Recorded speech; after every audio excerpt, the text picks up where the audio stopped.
Ambon menjadi pusat pelabuhan, pariwisata dan pendidikan. Maka tidak heran Ambon menjadi kota terbesar di wilayah Kepulauan Maluku.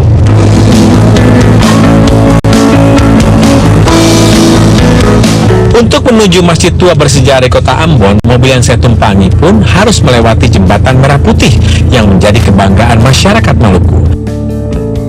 Alhamdulillah, akhirnya sampai juga saya di Masjid Ambon, yang merupakan salah satu masjid tertua di kota Ambon. Berlokasi di Jalan Sultan Babullah Ambon, dibangun pertama kali pada tahun 1860 oleh Imam Besar Haji Abdul Qadir Hatala. Jadi Masjid Jami ini adalah salah satu dari dua masjid bersejarah yang ada di kota Ambon. Jadi namanya Masjid Jami Ambon, yang sana Masjid An-Nur. Jadi masjid ini didirikan pada tahun 1860 dan bentuknya seperti yang lihat ini masih banyak yang masih asli, yang hanya beberapa bagian saja yang mengalami perubahan. Hanya pengecatan saja ya? Pengecatan saja, itu rutin dilakukan setiap menjelang Ramadan.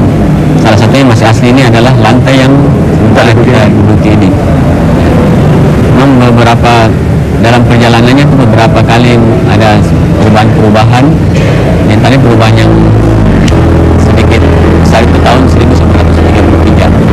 Itu pernah mengalami perubahan berubah karena ada diganti dengan yang lebih bagus lagi. Tapi umumnya itu masih asli bentuknya. Masjid ini di awal pembangunannya hanya berukuran 10 kali 15 meter dengan menggunakan rumbia sebagai atap. Dindingnya papan dan bertiang kayu. Namun menariknya pada masa itu bentuk bangunan sudah berarsitektur Turki, sedikit campuran Persia seperti sekarang. Karena makin banyak orang yang datang ke Ambon dengan tujuan berdagang, maka Masjid Jami Ambon pun diperluas, tapi dengan tetap menjaga bentuk keaslian bangunannya. Nah pemirsa, untuk semakin menguatkan kisah tentang masjid yang unik ini, alhamdulillah juga ada sesepuh yang ada di sini, Opa Haji Abdul Talib bin Umar. Alhamdulillah beliau usia sudah 77 tahun dan mulai dari kecil sudah tinggal di sini dan tahu betul bagaimana perkembangan dari zaman ke zaman yang ada di masjid ini. Ini sebenarnya masjid ini didirikan oleh raja, pemerintah, atau masyarakat? Oleh masyarakat. Ada juga dibantu oleh masyarakat Kristen juga. Oh, masyarakat dibantu oleh masyarakat Kristen. Terus tanah ini tanah pemerintah? Tidak, ini tanah wakaf. Tanah wakaf? Bisa tadi wakaf dari Jandakari itu. Oh, Jandakari.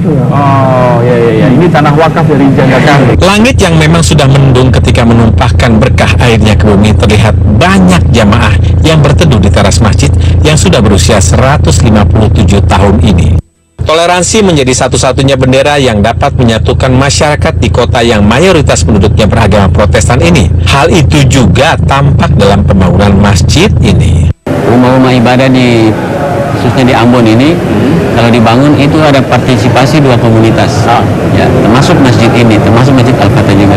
Jadi ada saudara-saudara dari komunitas Kristen itu kan membantu, mungkin dalam bentuk memberikan material, dengan pasir. Oh, kan pemirsa, lihat sejarahnya.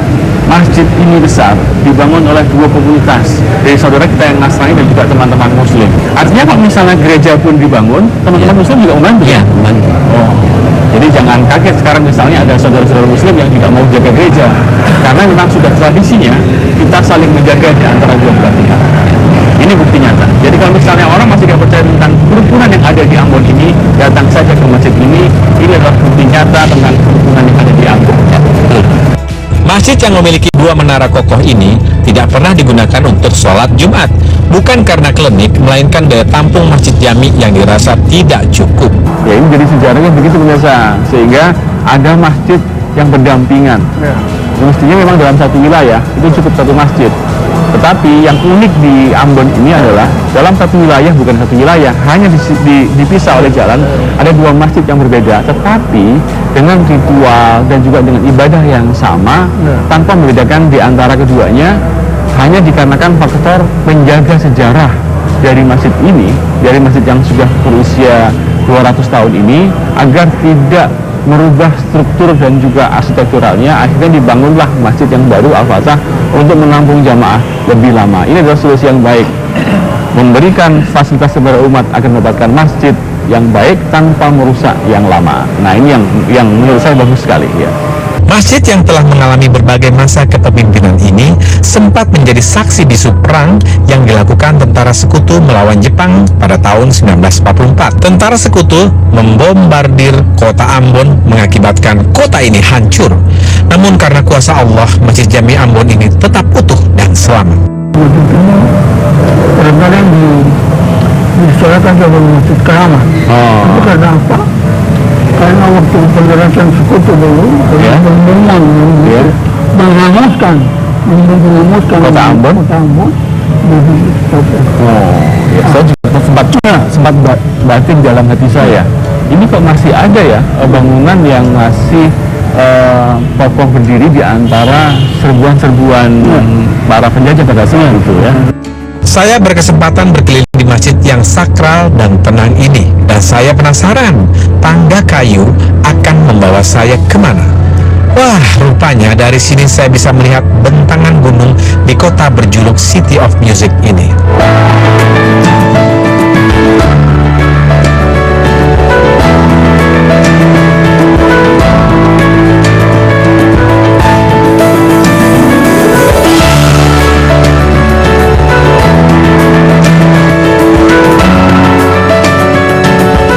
Akan ada masjid tua yang syarat dengan sejarah dan sudah dibangun sejak tahun